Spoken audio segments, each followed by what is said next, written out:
Alors que ceux qui seront en Judée fuient dans les montagnes, que celui qui sera sur le toit ne descende pas pour prendre ce qui est dans sa maison, et que celui qui sera dans les champs ne retourne pas en arrière pour prendre son manteau. Malheur aux femmes qui seront enceintes et à celles qui allaiteront en ces jours-là. Priez pour que votre fuite n'arrive pas en hiver, ni un jour de sabbat.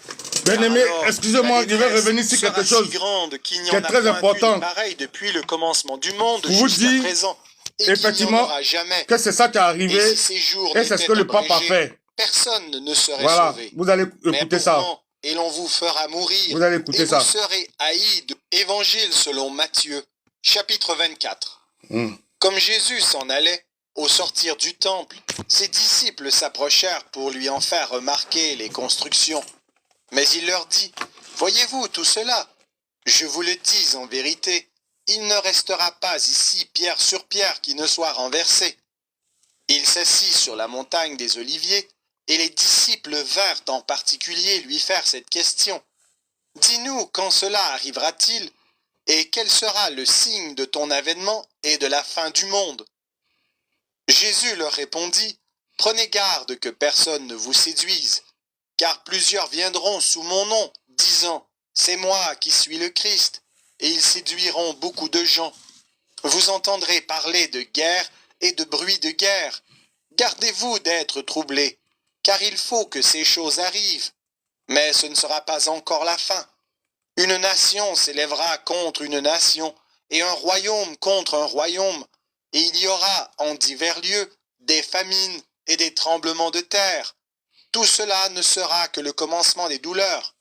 Alors on vous livrera au tourment, et l'on vous fera mourir, et vous serez haïs de toutes les nations, à cause de mon nom. Alors aussi plusieurs succomberont, et ils se trahiront, se haïront les uns les autres. Plusieurs faux prophètes s'élèveront, et ils séduiront beaucoup de gens. Et parce que l'iniquité se sera accrue, la charité du plus grand nombre se refroidira. Mais celui qui persévérera jusqu'à la fin sera sauvé. Cette bonne nouvelle du royaume sera prêchée dans le monde entier pour servir de témoignage à toutes les nations. Alors viendra la fin. C'est pourquoi, lorsque vous verrez l'abomination de la désolation dont a parlé le prophète Daniel, établi en lieu saint, Bien-aimé, vous avez compris? Lorsque vous verrez l'abomination établie dans les lieux saints dont a parlé le prophète Daniel, alors l'abomination c'est quoi? Qu'est-ce que Jésus a dit? Jésus a dit que le mot sexualité, c'est ça l'abomination.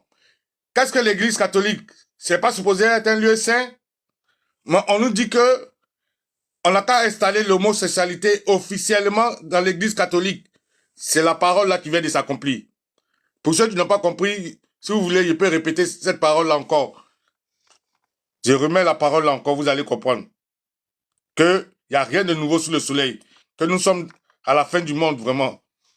Écoutez, hein, la parole de Dieu. Et un royaume contre un royaume, et il y aura en divers lieux des famines et des tremblements de terre.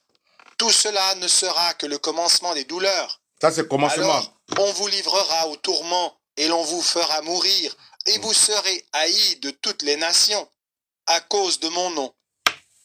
Donc, alors, ça cause ça qu'on met le plusieurs succomberont, et ils se trahiront. Vous avez compris? Pourquoi aujourd'hui le prophète Élie Pada est en prison? Les gens l'haïssent à cause du nom de Jésus, à cause de Dieu.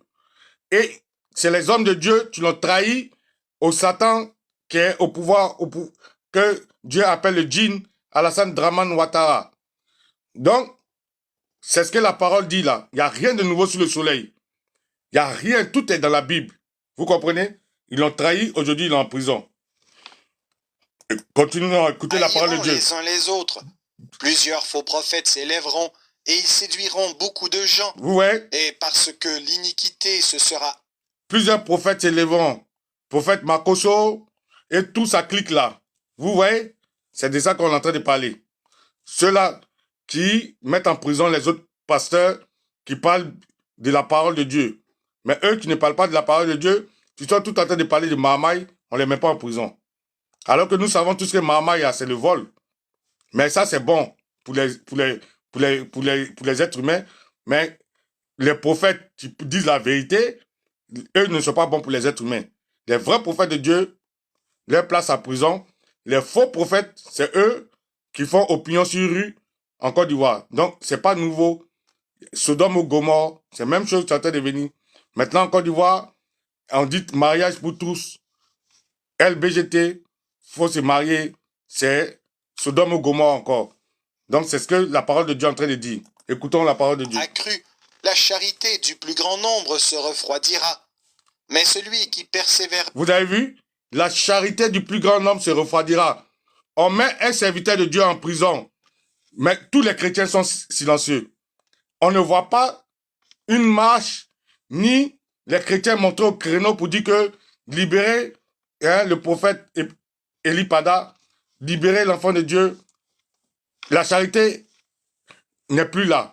Mais quand quelqu'un dit Aïcha Tremblay, la charité, DJ Congélateur, charité, DJ blablabla, charité, c'est là qu'on voit tous des cadeaux, des milliards ici. On lui donne terrain là, on lui donne voiture ici, on lui donne voyage en France.